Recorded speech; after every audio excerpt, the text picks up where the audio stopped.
Kevin Mitnick was born in Van Nuys, California, in 1963, growing up in the San Fernando Valley, a lonely, independent kid from a broken home. Instead of academics, he was drawn to understanding and manipulating systems. His first hack wasn't digital, it was the LA bus system.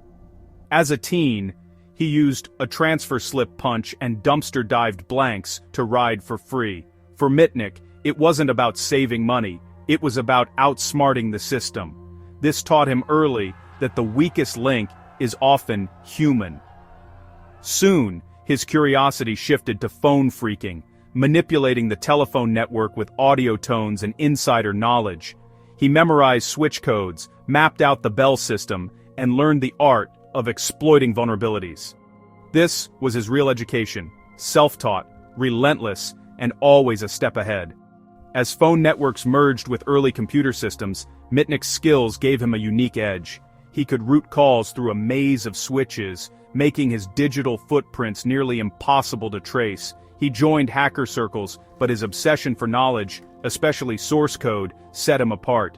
Mitnick wasn't in it for money, he was driven by the thrill of discovery. This was the genesis of the world's most infamous hacker, a digital phantom who saw every system as a puzzle to be solved. His journey was just beginning. Mitnick's true weapon wasn't code, it was conversation. He mastered social engineering, manipulating people to reveal secrets or grant access. He'd call companies, impersonate staff, and confidently request passwords or internal numbers. His research was meticulous. He'd gather names, technical details, and use them to build convincing stories. "Hi, this is Dave from Remote Development. Can you give me the dial-up number for the VAX server?" His targets rarely questioned him. He exploited people's helpfulness, urgency, or sympathy, adapting his persona to fit any situation. Security policies crumbled when faced with a persuasive voice. Mitnick proved that the human element is the weakest link. No firewall can stop a willingly given password. His methods were repeatable, scalable, and devastatingly effective. He understood corporate structures, help desk routines, and how to ask the right questions without raising suspicion.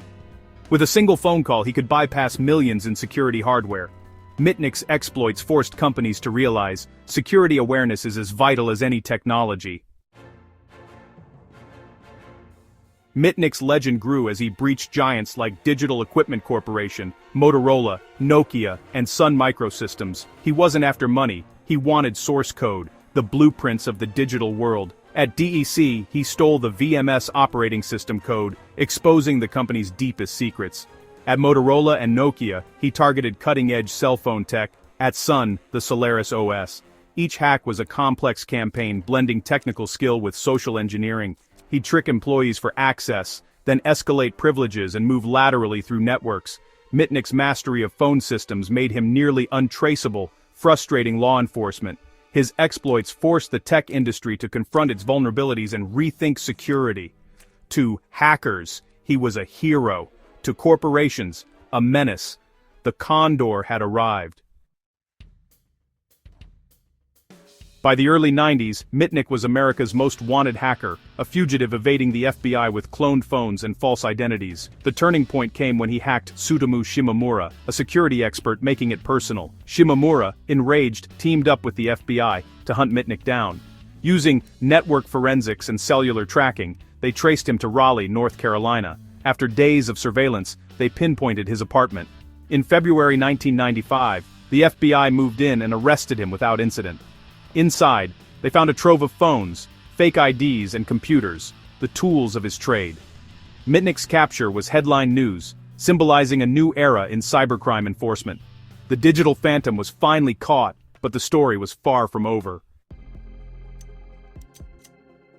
After his arrest, Mitnick was held without bail, painted as a digital supervillain. Prosecutors claimed he could launch nuclear missiles with a whistle, an absurd myth that fueled public paranoia. He spent 8 months in solitary, denied even a laptop to review evidence. Supporters argued his punishment far outweighed his crimes. He stole information, not money. In 1999, Mitnick took a plea deal: wire fraud, computer fraud, and illegal wiretapping. He served 5 years, much of it in maximum security. the longest sentence for hacking at the time. Even after release, he was banned from computers, phones, and the internet for 3 years. The government treated his knowledge as a weapon, determined to keep it holstered. Mitnick's case became a flashpoint for digital civil liberties. The world's most famous hacker was now a cautionary tale, but he wasn't finished yet.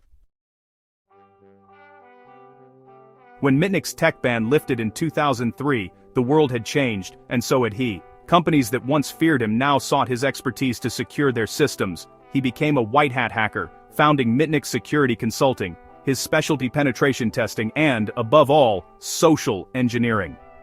Mitnick showed CEOs firsthand how easily employees could be duped. He authored bestsellers like The Art of Deception and Ghost in the Wires, demystifying hacking for the public. His books blended technical insight with gripping stories, making security personal. As a speaker, he wowed audiences with live hacking demos, turning abstract threats into real risks. Mitnick's journey from fugitive to trusted advisor was complete. He became a global voice for cybersecurity, teaching companies to defend against the very tricks he'd perfected. The Condor was now the industry's most respected gamekeeper. Redemption, at last, was real. Mitnick's greatest legacy wasn't the systems he broke, but the awareness he sparked. He taught the world that security is about people, not just technology. His exploits forced companies to confront uncomfortable truths. Trust is fragile, and employees are both assets and liabilities. Security awareness training, now standard, owes much to the vulnerabilities he exposed. On July 16, 2023, Mitnick passed away at 59. Leaving a profound mark on cybersecurity. Tributes poured in from adversaries and allies alike. He spent half his life breaking in, the other half teaching defense.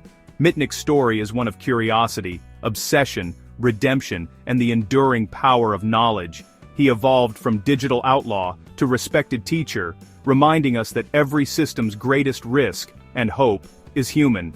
The ghost in the wires is gone, but his lessons endure.